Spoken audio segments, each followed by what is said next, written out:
So I've been asking myself this a lot. Am I experiencing a midlife crisis? And I would say that I am. Yes. However, I don't like the word crisis at all when it comes to these things. So I wonder if you're sharing a similar experience. So what happened to me was what really kind of, I don't know, I'm having a hard time formulating all of this because I'm still trying to wrap my head around it all. But basically what happened is I had this growing sense of unfulfillment in me, that I felt like I was constantly doing things for other people and have really sacrificed 2.5 decades of my life for my family. Now, no complaints there. I did what I did with all my heart. But then there was a time where I just felt so drained, where my kids were, my two older kids were already in their 20s or around 20. And then my two younger ones were still teenagers. And, teenagers, they're very self-absorbed. They worry about themselves. And, you're the cringiest person on the planet. When you try to tell them something, they know everything better. And you know how it is. Teenage energy can be a real challenge. And so that, combined with a husband who also was going through his own thing, and seems like he's been going through his own thing for a long time, it was just really difficult for me to actually find joy anymore in every day. I felt used. And I also know that I'm responsible for it. I let them get away with a lot, but I just felt used. I felt like I was just their doormat, their maid. They're just like doing so much for them all the time, and like nobody really even taking notice of what's been going on with me and how I feel. And I felt like it was so much of a one-way street that So really what I'm trying to explain is when it, how this whole crisis all came about. And much of it was a very gradual thing. It didn't happen overnight. This didn't happen just like that. It was a gradual decay of my joy, and my inner peace had been eroding away. My life's purpose had been kind of like diminished. I still was going through graduate school. I had a purpose there, and I had a goal in mind, and I wanted to accomplish that, and I did last year. But I just felt so generally unhappy, and it just wasn't in my nature. And I tried figuring out why I wasn't happy. Like what was it that I was missing? And I realized what I was missing was just being an independent person again. Just to be me and do what I want to do, not what everybody else needs from me every day. And like my whole day would just revolve around what other people needed from me. And the schedule revolved around my schedule revolved around their schedule. And I was also working, and I just felt like I was never really a priority. But I couldn't blame anybody for it, because it's my own job to be my own priority and make myself a priority. So I've gotten a lot better at that. I'm still not that good at it, but I'm getting better for sure. I've definitely gotten a lot better. I take better care of myself. Fortunately, I've had some really good friends that helped me with that too, that helped me open my eyes a little bit. I'm very grateful for them as well. But overall, it was this growing sense of unease, like just general unhappiness. It was stress, and I a lot of it I really think was self-imposed. It was just kind of like what I came to look at as normal. And so then I felt like I needed to make a change with my husband and I. We just really, we were living like roommates. We weren't really interacting. It was a very toxic piece, you know. It was just basically avoidance of any sort of meaningful communication. It was just all like robots. We were living like two robots in a house with our kids. My focus was on the kids and supporting him in the family business and his business. And just, you know, just kind of living for other people mostly. And so I just had this gnawing sense of lack of autonomy in me that really started just really getting under my skin, and I got more and more upset over it, and it started to stress me out so much, but I couldn't quite point my fingers at it. I knew my marriage hadn't been very good for a long time, but we were still friendly on the very surface. You know, there wasn't any true animosity. We were still talking. We weren't arguing very much, but we were just kind of like, it was such a toxic peace. It was such a toxic stillness that was pretty much, again, it was an avoidance of what was actually happening. So then 2 summers ago, my husband and I had plans to go to Mexico. We wanted to go and do a beach vacation, and we invited all the kids, but the boys didn't want to go. And so the girls ended up going with us, but I sent my husband away a week earlier because he was off of work, and I said, you go first, you just go for a week. And so I spent a week alone, and it felt really good. It felt so good. I don't know what it was, but I just felt like I could just breathe better. I could just be better. I could just literally just, I don't know. I felt a sense of lightness to me, and it's really still hard to actually describe it and articulate it. But then we had a good trip together, and it was just, again, it was always like, what does my husband want to do? What do the girls want to do? What do they want to do? And I just kind of like, I feel like I've kind of surrendered my own opinion, my own, I think what it also was is I just got really tired of having to fight for what I kind of felt like was important. And there was a point where I just kind of gave up a little bit. Like I checked out mentally and emotionally. I just didn't want to be bothered anymore. I was exhausted. I was exhausted with the teenage energy in my house. I was exhausted with the passive aggressive energy. I just felt like I just didn't want to fight and argue anymore, and I didn't want to always have to resist everything. And it just, but I realized also having to feel like I needed to resist meant to me that I wasn't really aligned with what I really was meant to be doing. And so more and more it became clear to me that I needed to make a change. But I was scared. I was literally scared of it. I was scared to pull apart the family. I was scared to be on my own. I was still working on finishing my PhD, which is a massive project, you know, especially that doctoral dissertation, the research part, and I felt isolated. I didn't feel really understood by most people in my life, and but I never really talked to anybody very much at all. I kept it all inside of me. Like I really pretended on the outside. I looked like I was living a great life. Like I was having a lovely family. I had beautiful kids. I was married long term.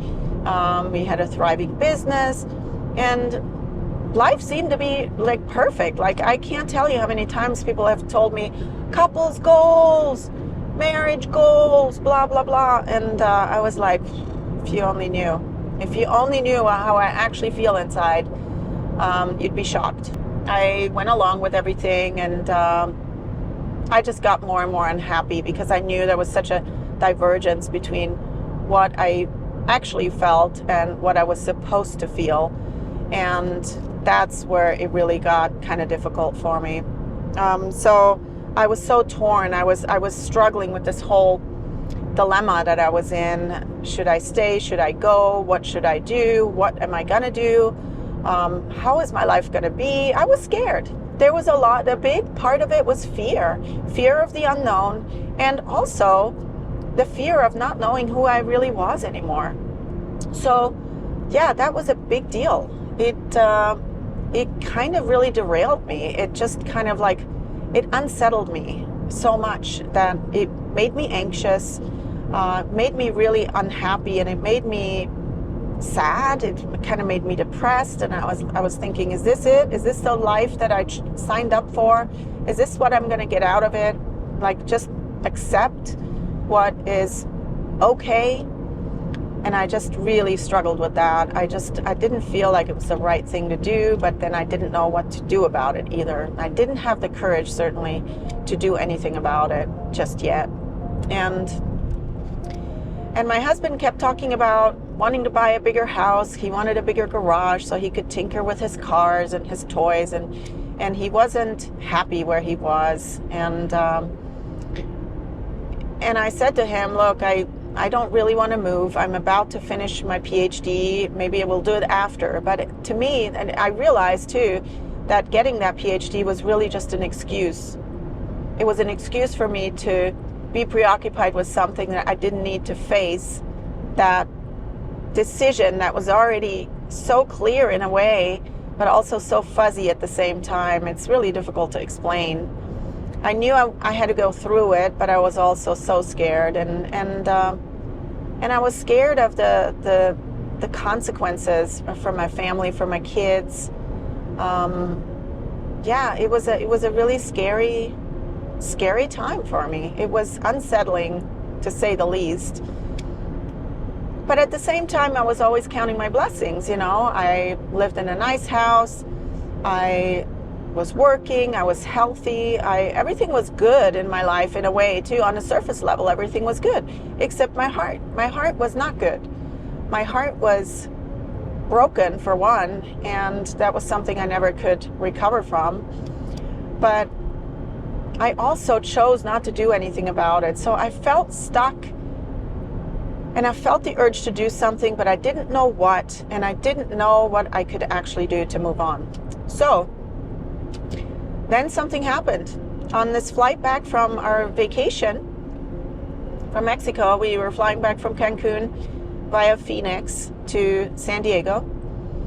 On this flight, I reached up and I was basically adjusting my daughter's vent, because she said she was hot and all that. So I reached up and I adjusted it, and I adjusted my own. And as of that moment, I felt incredibly dizzy. Like I knew something was wrong. I was getting nauseous and I was feeling so dizzy. I was still seated and I was afraid to go to the bathroom because I was afraid that I wasn't going to be able to walk straight. And I just felt worse and worse, and I got so dizzy. Like I felt like the plane was all over the place. It wasn't even flying straight anymore, and it was the scariest thing. And it all happened in a split second. Like this just kind of happened out of nowhere. And when we landed in Phoenix, I texted my husband as soon as we were on the ground, and I said, I can't get up. I'm so dizzy. I don't know what's going on with me. And so I let everybody get off the plane. I had the middle seat. My daughter was on the window seat. So we let everybody get off. And then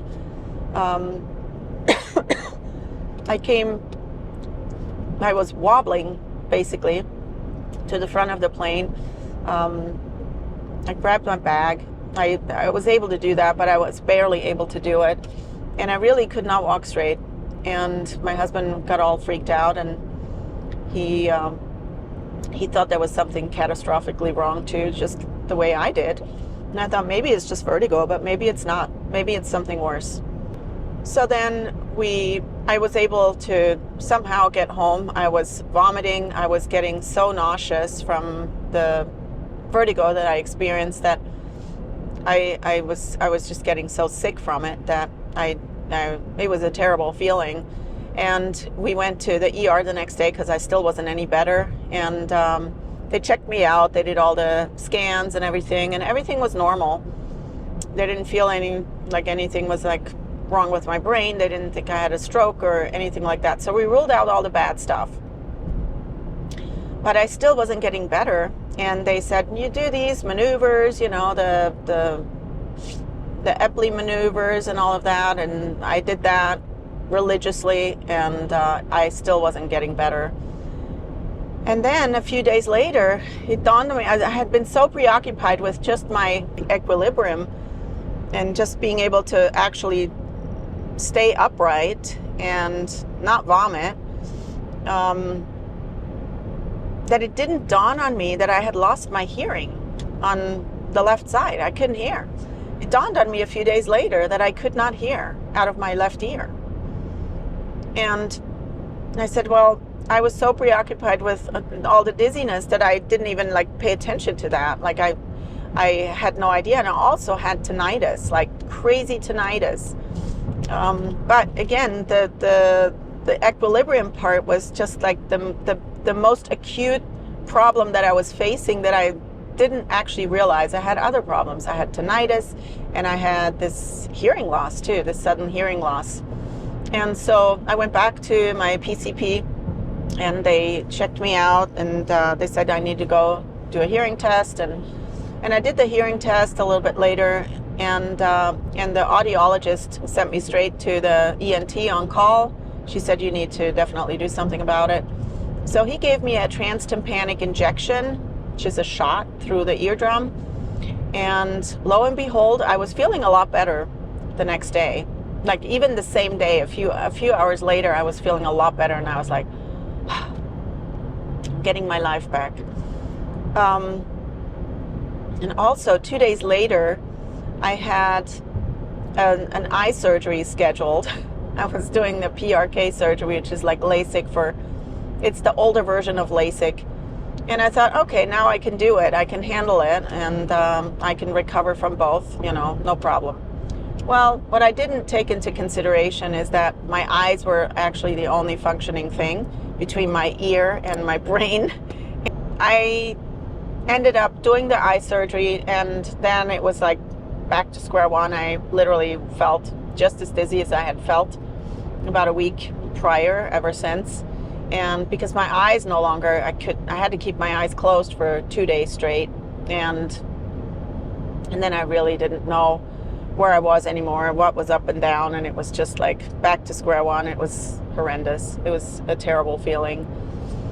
And so during that recovery, fortunately, my best friend happens to be visiting right during that time, which was the biggest blessing to me. She was there when I was recovering from all that. She was there when I was also doing the eye surgery. She was literally there for me the whole way, and I'm so grateful that she was there, because I'm not sure what I would have done without her there. So I felt like completely incapacitated. I wasn't able to walk, I wasn't able to see, I wasn't able to hear well. I had tinnitus, and all I could do was basically just lay in bed and listen to audiobooks. And so that's what I did. I listened to audiobooks, and that was really kind of what triggered this whole desire to separate, because during that time, I don't even know why I read these books, but I did. It was The Power of Now, and it was The Four Agreements, and there were a few other books, but those two were really the ones that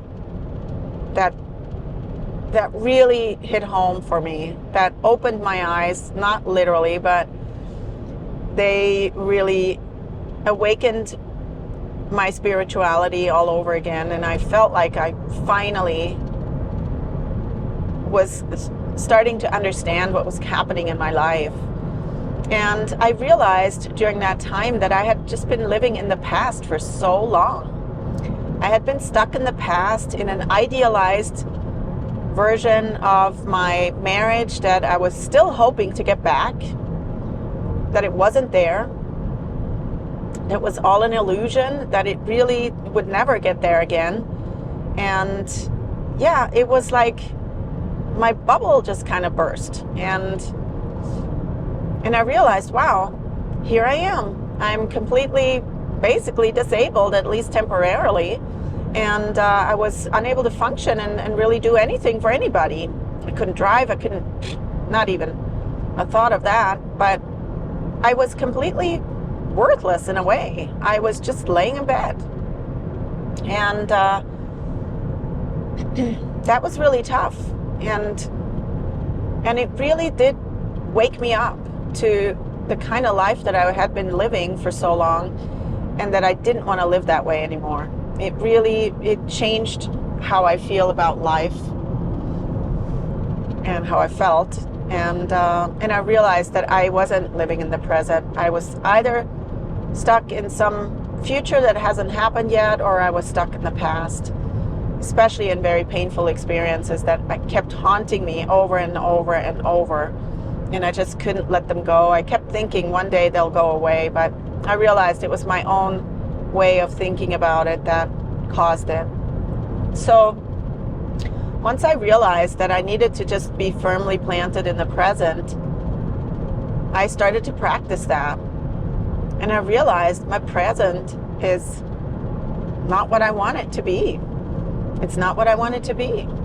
My present is not really anything. It's just void. It's empty. And so I tried more and more to really pay attention to what I was thinking and how I was acting. And the more I took a zoom out of my life and kind of like did this metacognitive work, like basically I was thinking about what I was thinking about, really helped me understand what I was thinking about, what was preoccupying me. And so revisiting that and actually figuring out what I was thinking about, it dawned on me that I was living in the past too much, way too much, and that I kept re-watching the same bad movie, the same nightmare, the same story, and how I was dwelling in those feelings of deceit, feelings of inadequacy, just a lot of like guilt almost, and I wasn't in a good place. I was not in a good place.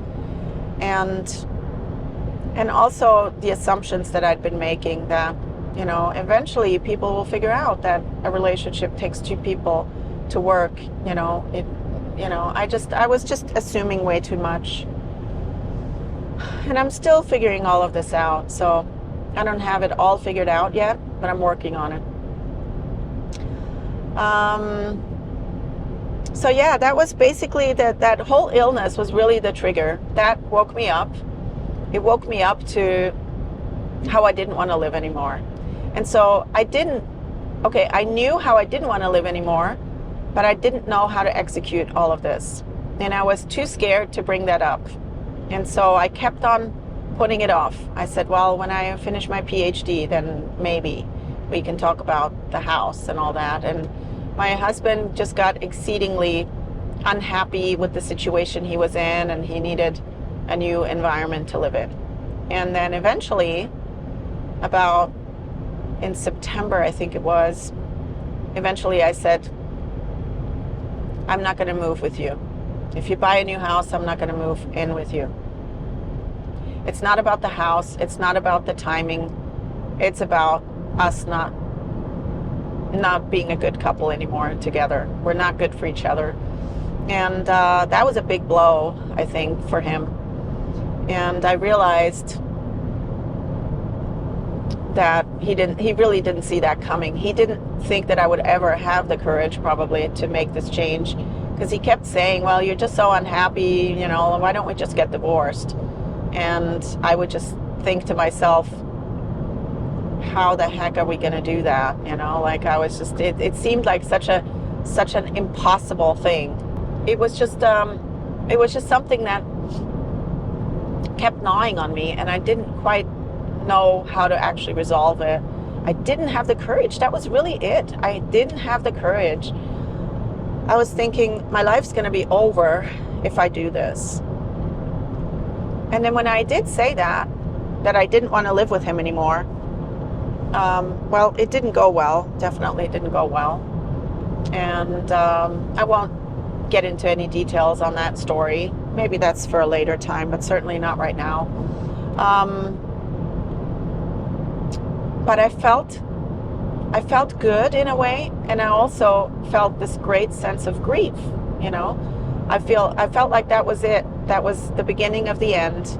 I had said what I had said and how I feel, and I was grieving this loss of this marriage, of this dream that I still had in my heart of living a happy and fulfilled life. And I realized I wasn't going to get there. I wasn't going to be able to do this anymore with this particular person. So then he started looking actively for houses, and then he found the house. He went and said, "That's my dream home. I found it. It's amazing, blah, blah, blah." And I went and looked at it the next day, and I told him I wasn't going to move there with him, and he knew that. And I said, "That's basically it. We're separating." And so the following weekend, so then we started, putting an offer in and everything, and we got the house. And the next weekend, I came up here to the Sierra. Sorry, I have a call coming in. I came up here to the Sierra Nevada to look at the fall foliage, because I'd been thinking about doing that. And so I said to myself, I'm going to take a time out. I'm going to go up there and check that out and just be in nature and find who I am, figure out what I want to do and how that's all going to go. And it was a magical trip. It was 2 days of absolute pure joy. Absolutely loved it. It was amazing. And so here I am. This is my third trip, headed home. And so the whole separation has been a real challenge. It was this. First, it was like this. Okay, this is it. We're splitting up. I wasn't really planning on getting divorced at the time, but I needed a timeout for sure. That I knew I needed time to myself. I needed space. I needed time to figure out who I was again and who I wanted to be. And going up here into the mountains to me was just like a rediscovery of who I was. The alpine air, the hiking, the mountains, it was just everything about that trip was so transformative to me. It just felt good. I felt good to be on my own. And I remember actually I was looking through some of the footage from back then. I was recording myself, and I just had this tiny little video that I did, and I said, I love road trips. I love road trips. And I had music on, rock music blasting, and I was just like feeling so free and relieved in a way. But I was also sad. I had to process a lot. It was definitely, there were a lot of mixed feelings in all of that. But a sense of autonomy and a sense of freedom really overarched the whole thing. And that felt just really, really incredibly good. Because I used to do things like that all the time. So during this transition period where my husband and I were separated, I was reading a bunch. I was reading so much about just life and midlife, I guess. And about really, I was doing some serious soul searching. I was trying to find meaning again in my life and in who I was.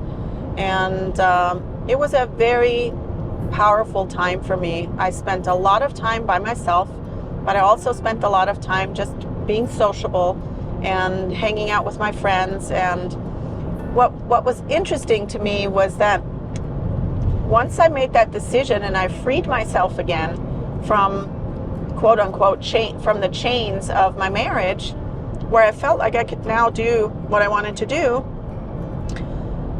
it was such a liberating feeling, and so many amazing people came into my life. Like, it was a miracle. so many great things were starting to happen. I got invited to concerts, I got invited to outings, I got invited to dinners, to parties, to bonfires, you name it. And it was just so awesome because I felt like I was, again, a person that didn't have to report back to a husband, that didn't have to practically ask for permission or worry about whether he will approve or not. It wasn't about that anymore. It was about what I wanted to do. And I made these decisions on my own.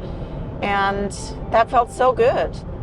It felt good because I felt like there are people that actually find me lovable, that find me nice, and that see who I actually am. But yeah, I wasn't myself anymore. I hadn't been myself in so many years, but I did find back to who I was, and that felt amazing. And I'm still approaching who I really want to be. I'm still going through this whole process at the moment, and I think it's a really healthy adjustment because what we had clearly wasn't working. It was just robotic, it was meaningless, it was just an existence. It was not really living. It wasn't really meaningful living. And yeah, I just I couldn't do this any longer, and I'm just so glad that I had the courage to do it and made that move and said, I'm not moving in with you. If you move out, that's it. And it was financially, it was quite a burden for all of us, but we made it work. And I don't have any regrets that I made that decision. I could have waited another 10 years. It would have been just as hard, and it probably would have been harder. And I really felt like the longer I would wait, the harder it would get. So I thought, okay, I'm in my 50s now. I just need to finish my PhD and move on and work in my own field again that I worked in. I've worn many hats in my life, but that's for another video. But I just needed to be more aligned with who I actually was and what made me happy, because I was completely misaligned for years and years, for the sake of the family, for the sake of my husband and their priorities. And now I feel really good. Like I feel like I can actually be myself again. And I've come to accept that the choices that I made earlier, they were the choices I made. It's okay. Like it was a process. It definitely wasn't an easy process, but I can't do it over. So all I have is being able to accept it somehow. And I am accepting it. I am accepting it, but I'm not accepting the continuation of something that is not serving me well, that is not aligned with my true values, and that is not really working toward a future that I actually want to envision for myself. So yeah, it's a real challenging situation, but I'm working through it. And so of course, also while I was, out and having fun, and I wasn't doing anything crazy either. I wasn't getting drunk, staying out all night. Because I felt like I really had lived well in my early 20s. I was definitely very sociable. I was partying. I was living a really great life. But so it's not like I really needed to make up for that lost time. That was not what I was about. But to me, it was more of an inward looking. It was more about looking into who I am, who I actually am. So I spent so much time just pondering who I actually am. And it was painful at times, it was painful, but it was also really enlightening to realize that I still can be who I want to be. It's not too late. And I am doing it now. And I am living in the moment. I am living in the present moment, because I know that's all I have. And I've made peace with the past. I no longer resist. I'm okay with it. I'm really totally okay with it. And once that resistance fell away, I realized that I do have pure love left for my family. You know, I'm not saying that I was really resisting my kids so much, but it's mostly the dynamics between my husband and I. There was a lot of resistance, and like, it just wasn't, there was no harmony. So the only harmony we were able to come up with was quiet and avoidance of actual conversations, like heart to hearts. And every time I did try to have a heart to heart, it was like speaking to a rock. I might as well have talked to a wall, or, you know, a piece of brush out there. You know, it just wasn't, it was always a monologue. And yeah, I realized that that's not what I deserve. I deserve a partner that actually listens to me too, that actually cares about my happiness, that actually wants me to do well in life and wants me to be the best version of myself. And so that's what I've been working on. And I realized too in this process that I don't need anybody to tell me that I'm lovable. I realized that I just have to show up for myself, and that is enough. And I'm not saying the people that are telling me that I'm lovable, they're much appreciated in my life. And you all know, if you're ever watching this, you know who you are, because we've talked about these things probably a few times. But yes, it's really about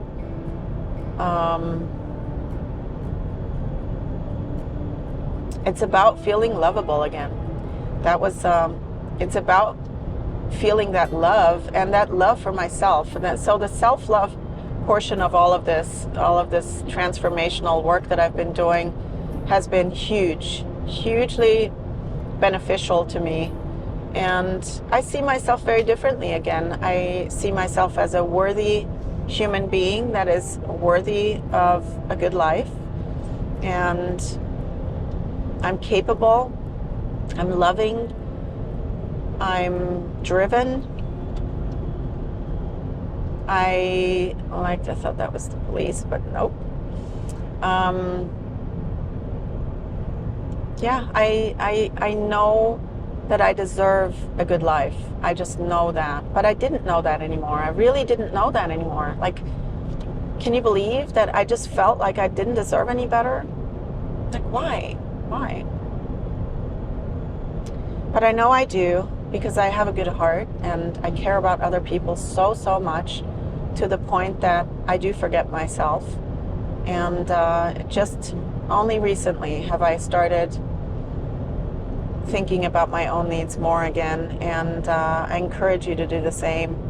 Think about what really makes your heart sing, what you're about, when you feel most alive, what you're all about, what is the essence of you. Think about that. Do a deep dive into your soul and think about what really makes you who you are.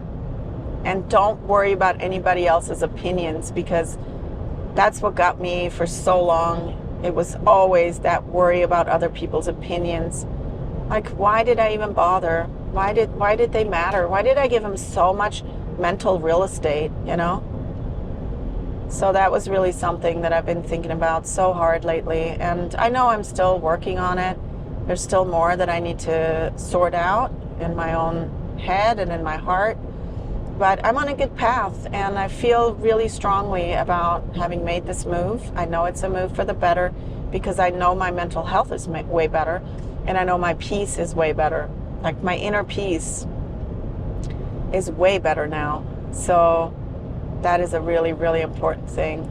And that is true happiness, actually. That inner peace, that's where the happiness resides. And I always thought happy is all about laughing and having a good time and having fun and all that. No, happiness is about peace.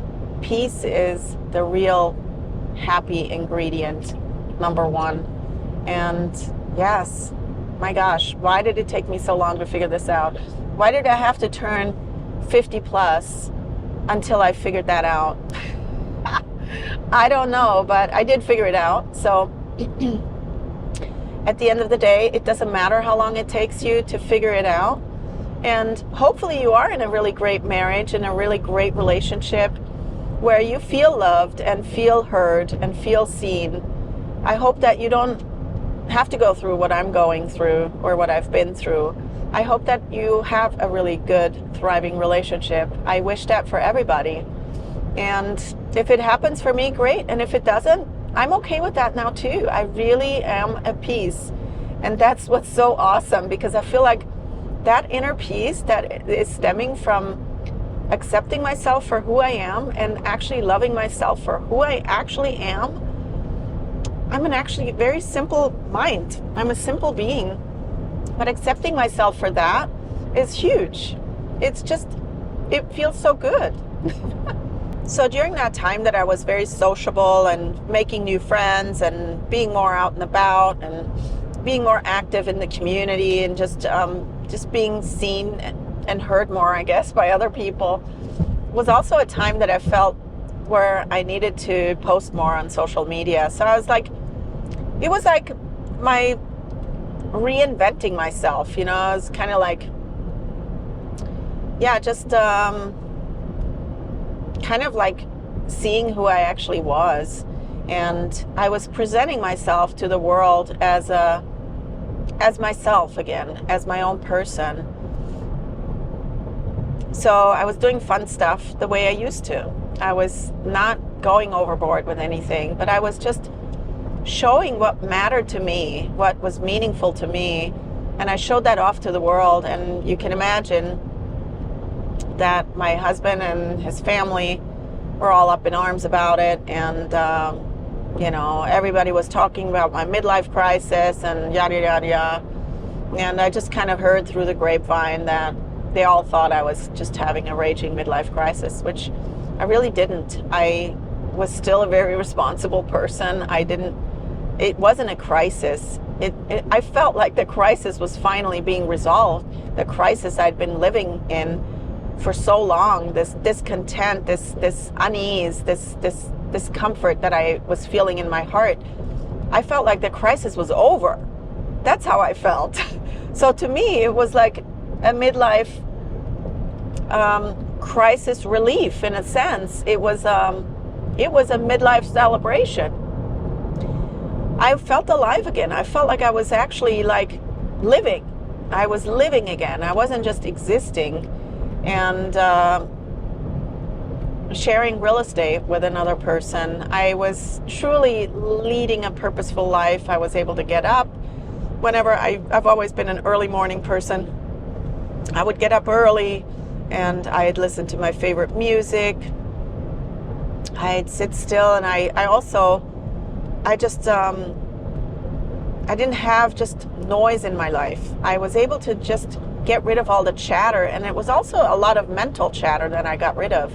So that really helped me so much, just feeling better about who I actually wanted to be and who I thought of myself. And so with this whole new representation of myself as the one and only Doris that I had always been at the core, I felt like that was really what I was going back to. And I know this is a really long video, but I promise I won't be making too many of those really, really long videos. But I just felt like I had to share that in detail because it's so difficult to articulate, and it took me a while. And I may have to edit a bunch of stuff out. I don't know yet, but I just wanted to just share it all. Now moving forward, I'm really happy with how this is going, and it feels good. It feels so peaceful. It feels so easy. It really does. It feels easy. I'm not weighed down with everybody else's problems anymore. And I'm not saying we don't have problems anymore. We do. We have problems. You know, we are dealing with some challenges in our lives. But at the same time, though, I didn't see that whole midlife crisis coming. I didn't. It was creeping up in me. It was creeping up and in the works for years and years, really, for probably over a decade. And I just was in denial about it. I know I was in denial. I didn't want to face the reality of a broken marriage. I didn't want to face it. So I kept on hanging on to something that no longer existed. It wasn't there. It wasn't what it once was, and it was only that way for a very short amount of time. But we kept clinging to that ideal version of it, which wasn't reality. It was just an illusion. So coming to terms with that, might have been considered a midlife crisis by some, but to me it was an awakening. It was an enlightened moment that I realized I didn't need to feel stuck. I had the autonomy to do what I wanted to do, what was best for my own life. And yes, it meant breaking a legal contract. It meant sharing with the kids that mom and dad no longer want to be together. It meant reconsidering a bunch of choices in my life and living with the consequences of that. And that's what had been so scary, is that I wasn't sure if I was going to make a good decision. I wasn't even sure if I could make a good decision anymore. And that's another story too. But yeah, I didn't believe in myself enough. I didn't think that I could be strong enough to really do what I needed to do to be happy. And all I was hearing was, oh, you're just never happy. Nothing will ever make you happy. And in reality, what actually does make me happy is usually very simple. But that's what was so messed up, because I felt like I couldn't do what I wanted to do, even though it was the simplest things. It was the easiest things that made me happy. Yeah. Anyway, without going on a long rant here, I just wanted to share where I'm at in my life right now. And I'm looking forward to these next mini chapters. I'm looking forward to what's coming. I'm really excited about my future. I really am. And I'm not scared anymore the way I used to be. I know that I can live a good life and live a fulfilling life that is good. That is good for me, that is good for my mental health, that is just what I need, and that I have enough, and that I am loved and appreciated and supported. I don't need much else, really. Yes, so that's it. That's it for today. I wish you a really wonderful day, and I hope that some of this resonates with you, and maybe you come to this video for whatever reason, and maybe it struck a chord in you. Maybe you wake up from some rut that you've been stuck in too. And I hope that I was able to inspire you to think about your own choices and think about your existence and think about what you want out of life and what makes your life worth living. Took me a long time, a lot of brainwashing that went on, and yeah, but I know I'm in the right place now. All right, so much for that. Peace out, my friends. I'm sending you love and light, and I wish you all the best, and I will see you in the next video.